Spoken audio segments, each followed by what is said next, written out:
My dear student, how are you all. तो चलिए आज का हम अपना लेक्चर स्टार्ट करते हैं।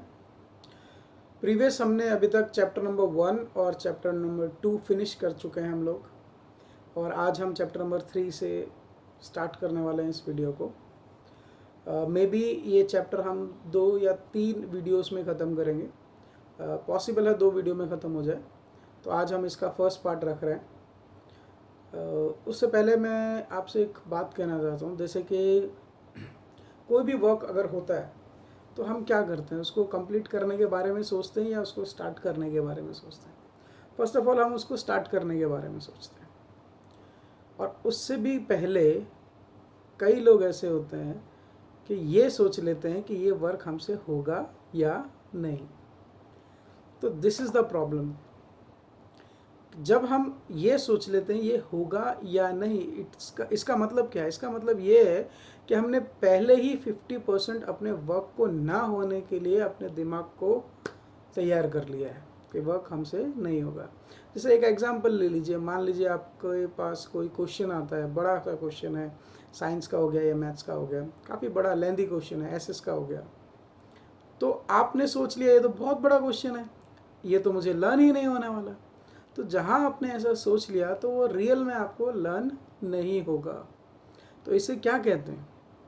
ये है आपका सेल्फ कॉन्फिडेंस। जहाँ पर आपका सेल्फ कॉन्फिडेंस थोड़ा सा भी कम होता है, वो वर्क आपका होगा ही नहीं। तो बेसिकली क्या है, हमें अपना सेल्फ कॉन्फिडेंस हाई रखना है। देखो, काम होना नहीं होना ये बात की बात है, लेकिन जब हम स्टार्ट करते हैं ना उसको, तो फुल फोर्स में और बिल्कुल पॉजिटिव एनर्जी लेकर के हमें वो स्टार्ट करना चाहिए। तो आज का जो हमारा चैप्टर है ना, इसी पे है। इसे कहते हैं सेल्फ कॉन्फिडेंस, जब आपको अपने आप पर विश्वास होता है। चैप्टर नंबर 3, हमारा 3rd चैप्टर का नाम भी यही है, आत्मश्रद्धायाः प्रभाव। प्रभाव मतलब होता है इफेक्ट, एंड आत्मश्रद्धा का मतलब होता है सेल्फ कॉन्फिडेंस। सेल्फ कॉन्फिडेंस का किस तरह हम पर इफेक्ट पड़ता है वो हम इस चैप्टर में सीखने वाले हैं। बहुत ही अच्छी स्टोरी है, और कहीं ना कहीं आपने ज़रूर सुनी होगी ये गुरु शिष्य की कहानी। जब भी हम गुरु शिष्य की बात करते हैं तो हमारे मस्तिष्क में एक नाम, ये 2 नाम पहले आ जाते हैं, वो है द्रोणाचार्य और एकलव्य। जी हाँ, तो आज का जो हमारा चैप्टर है ये द्रोणाचार्य और एकलव्य का ही है। तो चलिए स्टार्ट करते हैं चैप्टर नंबर 3, आत्मश्रद्धायाः प्रभाव, the effect of self confidence. आपकी स्क्रीन पे आपको पूरा का पूरा टेक्स्ट बुक का पेज दिख रहा होगा, और मैं आपको इसमें से पढ़ा देता हूँ। तो चलिए स्टार्ट करते हैं चैप्टर नंबर 3। पैराग्राफ नंबर 1, एकः बालकः आसीत्, देयर वाज अ बॉय। एकः मीन्स होता है 1, बालकः मीन्स बॉय, आसीत्, आसीत् मीन्स होता है वॉज। ये पास्ट टेंस का सेंटेंस है क्योंकि आसित लगा है। अगर ये आसित की जगह अस्ति होता तो ये सेंटेंस प्रेजेंट टेंस का हो जाता। तो किसी भी सेंटेंस में यदि आसित लगा है तो उसको आपको ट्रांसलेशन में वॉज लिख देना है, यानी कि वो सिंपल पास्ट टेंस का होगा। तो एकः बालकः आसीत्, once there was a boy, तस्य नामः एकलव्यः आसीत्। तस्य मीन्स होता है हिज, नाम मीन्स नेम, एकलव्य तो एकलव्य नाम ही है, again Asti, his name was Eklavya. उसका नाम क्या है? उसका नाम एकलव्य था। सह, सह जो है वो इंडिकेट प्रोनाउन है, और ये 3rd पर्सन सिंगुलर को इंडिकेट कर रहा है। तो यहाँ पर 3rd पर्सन सिंगुलर जो है वो है एकलव्य। तो सह धनुर्विद्याम पठितुम इच्छति स्म। पठितुम मीन्स होता है टू लर्न और फॉर लर्निंग। इच्छति, इच्छति मीन्स होता है डिजायर या he wish to learn, and धनुर्विद्या मीन्स होता है आर्चरी, यानी कि धनुर्विद्या, तीर धनुष चलाना। तो सह धनुर्विद्या पठितुम इच्छति स्म, he wished to learn archery. Now see, इच्छति क्या दिया है वहाँ पर? इच्छति लिखा हुआ है। इच्छति तो प्रेजेंट टेंस का होता है, तो इसको हम वॉज में कैसे डालेंगे, सिंपल पास्ट में कैसे करेंगे? तो उसके एंड में जो स्म लिखा हुआ है, किसी भी प्रेजेंट टेंस के वर्ब के पीछे, किसी भी प्रेजेंट टेंस के वर्ब के बाद यदि आप स्म लगा देते हो तो वो सेंटेंस पूरा का पूरा पास्ट टेंस में कन्वर्ट हो जाता है। ये हमेशा याद रखना, किसी भी प्रेजेंट टेंस का, फ्यूचर टेंस का नहीं। या किसी और टेंस का भी नहीं। सिर्फ जो हमारे कोर्स में उतना ही सीखना है कि सिर्फ प्रेजेंट टेंस के वर्ब के बाद यदि आप स्म का उपयोग करते हो तो वो स्म उस पूरे के पूरे सेंटेंस को चेंज कर देता है, किस में? पास्ट टेंस में। ओके, तो चलिए आगे बढ़ते हैं। थर्ड लाइन, एकदा सह द्रोणाचार्यस्य समीपम अगच्छत्। एकदा, वंस, सह ही, द्रोणाचार्य, समीपम, वेंट टू द्रोणाचार्य, वेंट, अगच्छत्, he went near to Dronacharya, वो एक बार द्रोणाचार्य के पास गए। एकलव्य द्रोणाचार्य के पास गए। एंड अवदत् च, च जो है वो एंड इंडिकेट करता है, एंड। अगच्छत् अवदत् च, अगच्छत् अवदत् च, च बाद में लिखा हुआ है। देखिए, why I am saying this, जैसे कि मैं कहूँ राम एंड श्याम, तो what I said, Ram and Shyam. Hindi में भी ऐसा है, राम और श्याम, पर संस्कृत में ऐसा नहीं।